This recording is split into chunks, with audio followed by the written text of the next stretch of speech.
ക്യാമ്പസുകൾ എന്നും ഒരു വികാരമാണ്. സ്വന്തം ക്യാമ്പസിനെക്കുറിച്ച് ശ്രീ കേരളവർമ്മ എന്ന പേരിൽ കോളേജ് യൂണിയനും പൂർവ്വ വിദ്യാർത്ഥികളും ചേർന്ന് 1 മണിക്കൂർ ദൈർഘ്യമുള്ള സിനിമ തയ്യാറാക്കുന്നു. റിപ്പോർട്ട്. ഓർമ്മകളിൽ കേരളവർമ്മ വീണ്ടും പെയ്തിറങ്ങുകയാണ്. കാറ്റായി വന്നു നീ, കടലായിരം വിധി. കാറ്റായി വന്നു നീ, കടലായിരം വിധി.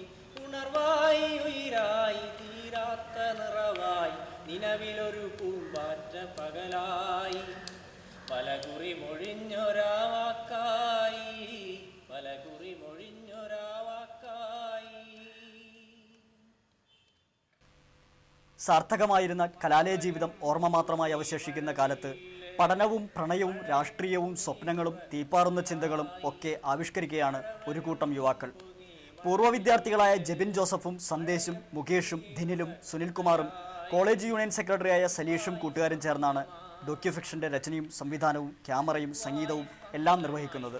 കേരളവർമ്മയിലെ സ്ഥിരം സാന്നിധ്യമായ ബാലേന്ദ്രൻ ചുള്ളിക്കാട് മുതൽ രാവുണ്ണിയും KR ടോണിയും CV പാപ്പച്ചനും VS Sunilkumar MLA യും മുൻ MLA TV ചന്ദ്രമോഹനും ഈ ഓർമ്മകളിൽ പെയ്തിറങ്ങുന്നുണ്ട്. 2 വർഷത്തിലധികം സമയമെടുത്ത് 1,00,000 രൂപയിലധികം ചെലവാക്കിയാണ് ജീവനുള്ള കേരളവർമ്മയെ കൂട്ടുകാർക്കായി അണിയിച്ചൊരുക്കിയിരിക്കുന്നതെന്ന് അണിയറ പ്രവർത്തകർ പറയുന്നു. ഇപ്പോൾ കേരളവർമ്മയിൽ പഠിച്ചുകൊണ്ടിരിക്കുന്ന വിദ്യാർത്ഥികൾക്ക്, മുൻപ് പഠിച്ചു പോയവർക്ക്, പഠിക്കാൻ കഴിയാതെ പോയ ആളുകൾക്കൊക്കെ ഓർമ്മയിൽ സൂക്ഷിക്കാൻ കഴിയുന്ന ഒരു എത്ര വർഷത്തെ കാര്യങ്ങളാണ് ഇതിൽ ഉൾക്കൊള്ളിച്ചത്? കോളേജ് രൂപീകരണം മുതലുള്ള കോളേജിൻ്റെ ഇപ്പോൾ 1947 കേരളവർമ്മ കോളേജ് രൂപീകരിച്ചെന്ന് പറയുന്നു. ആ രൂപീകരണ കാലം മുതലുള്ള എല്ലാ വസ്തുതകളും ഞങ്ങൾ വളരെ മുമ്പേ തന്നെ തേടി പിടിച്ചിട്ടുണ്ടായിരുന്നു. അപ്പോൾ ആ കാര്യങ്ങളൊക്കെ ഉൾപ്പെടുത്തിയിട്ടുണ്ട്. പിന്നീട് 60കളിൽ സംഭവിച്ച കാര്യങ്ങൾ, അന്നത്തെ ആളുകൾ ഇതിൽ ഇൻ്റർവ്യൂവിൽ വരുന്നുണ്ട്. 70കളിൽ സംഭവിച്ച കാര്യങ്ങളുണ്ട്. അങ്ങനെ മൊത്തം ഒരു 60 വർഷക്കാലത്തോളമുള്ള കേരളവർമ്മയുടെ ചരിത്രം, അതിൻ്റെ വർത്തമാനം, ഇതൊക്കെ ഈ 1 മണിക്കൂർ നീണ്ടു നിൽക്കുന്ന ഈ ഡോക്യുഫിക്ഷനിൽ ഉൾപ്പെടുത്തിയിട്ടുണ്ട്. 6 പെൺകുട്ടികളടക്കം 150 പേരായിരുന്നു ആദ്യം കലാലയത്തിലുണ്ടായിരുന്നത്. 1948 കോളേജ് കൊച്ചി ദേവസ്വം ബോർഡ് ഏറ്റെടുത്തത്. 1965 ബിരുദാനന്തര ബിരുദ കോഴ്സുകൾ ഉൾപ്പെടെ 15 ഡിപ്പാർട്ട്മെൻറ്റുകളിലായി 2000-ലധികം വിദ്യാർത്ഥികളുടെ കേരളവർമ്മ വളർന്നു. രാഷ്ട്രീയമായും സാംസ്കാരികമായും കേരളവർമ്മ ഏറെ മുന്നിലായിരുന്നുവെന്ന് ചിത്രം ഓർമ്മിപ്പിക്കുന്നു. കലാകായിക രംഗത്ത് ഈ കോളേജ് രാജ്യത്തിന് സംഭാവന നൽകിയവർ ഏറെയാണ്. 80കളിൽ തുടങ്ങിയ അഭിനിവേശം 90കളുടെ പകുതിയിലാണ് അല്പമെങ്കിലും കുറഞ്ഞതെന്ന് സിനിമ വ്യക്തമാക്കി തരുന്നു. കോളേജിൻ്റെ മെൻസ് ഹോസ്റ്റൽ പലരുടെയും ഇടത്താവളങ്ങളായിരുന്നു. രാഷ്ട്രീയ ഗൂഢാലോചനകളുടെയും ചർച്ചകളുടെയും ആശയവിനിമയങ്ങളുടെയും സൗഹൃദത്തിൻ്റെയും എല്ലാമായിരുന്നു ഹോസ്റ്റൽ ബ്ലോക്കുകൾ. കേരളവർമ്മ കോളേജ് എന്നാൽ അവിടെ പഠിച്ചവർക്ക് ഓർമ്മയിലെത്തുക ഊട്ടി തന്നെയാണ്. പച്ചപ്പ് മാത്രമുള്ള കോളേജിൻ്റെ പിന്നാമ്പുറം. ആരാണിതിന് ഊട്ടി എന്ന് പേരിട്ടത് ഇന്നും അവ്യക്തമാണ്. 350-ലധികം സസ്യജാലങ്ങൾ നിറഞ്ഞ ഊട്ടിക്കുമുണ്ട് പറയാൻ ഏറെ കഥകൾ. ഊട്ടിയിലെ മരമുറിക്കലിനെതിരെ നടന്ന സമരം ക്യാമ്പസ് ചരിത്രത്തിൽ ഏറെ ചർച്ച ചെയ്യപ്പെട്ടിരുന്നു. പഴയ പച്ചപ്പ് എപ്പോഴോ മങ്ങി. ഒറ്റവാക്കിൽ പറഞ്ഞാൽ ഇന്ന് ഊട്ടിയിൽ വെളിച്ചം വീഴും. പഴയ ഊട്ടിയിലേക്ക് വെളിച്ചം വീശാൻ ഈ ഡോക്യുഫിക്ഷന് സാധിച്ചിട്ടുണ്ട്. രാഷ്ട്രീയം കേരളവർമ്മയുടെ ചരിത്രത്തിൽ അലിഞ്ഞു ചേർന്ന ഒന്നാണ്. 80കൾ വരെ കേരളവർമ്മ കോൺഗ്രസ് ചിന്താഗതിക്കാരായ കുട്ടികളുടെ കയ്യിലായിരുന്നു. എന്നാൽ ഇന്നത് തിരിച്ചായി. ക്യാമ്പസ് പൂർണ്ണമായും ഇടതുപക്ഷത്തോടൊപ്പമായി. ഡോക്ടർ, അധ്യാപകർ, വക്കീലന്മാർ, പത്രപ്രവർത്തകർ തുടങ്ങി സമസ്ത മേഖലകളിലേക്കും കേരളവർമ്മക്കാരുണ്ട്.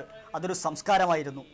60 വർഷത്തെ കേരളവർമ്മയുടെ ചരിത്രം പറയുന്ന 1 മണിക്കൂർ ദൈർഘ്യമുള്ള ഈ ഡോക്യുഫിക്ഷൻ ജൂണിലാണ് പ്രദർശനത്തിനെത്തുന്നത്.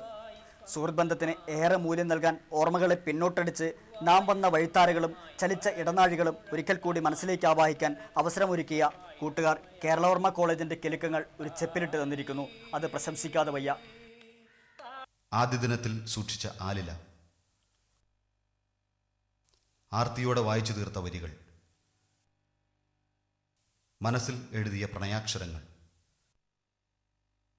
കളിച്ചു വിയർത്ത മൈതാനങ്ങൾ,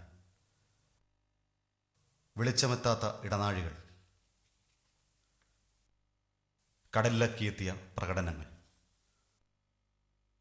ഉണ്ണാതെയിരുന്ന ഉച്ചകൾ, സൗഹൃദം പങ്കുവച്ച മരത്തണലുകൾ, അതിശയത്തോടെ മാത്രം നോക്കിക്കണ്ട ഊട്ടി,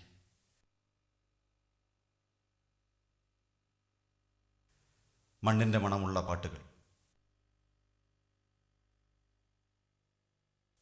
വിളിച്ചു തീരാത്ത മുദ്രാവാക്യങ്ങൾ. ഈ മണ്ണിൽ വീഴ്ത്തിയ ചോരത്തുള്ളികൾ. മരിച്ചിട്ടും മരിക്കാതെ നമ്മളിൽ നിറയുന്ന ഒപ്പമുണ്ടായിരുന്നവൻ്റെ ആ കനത്ത ശബ്ദം. അവനുയർത്തിയ പടപ്പാട്ടുകൾ, അവനൊഴുക്കിയ വിയർപ്പുകൾ എല്ലാം നമ്മളെടുക്കുന്നു. ഇനി പങ്കുവെക്കലിൻ്റെ കാലമാണ്. ഭൂമി ഇവിടെ വിത കാത്തു കിടക്കുന്നു.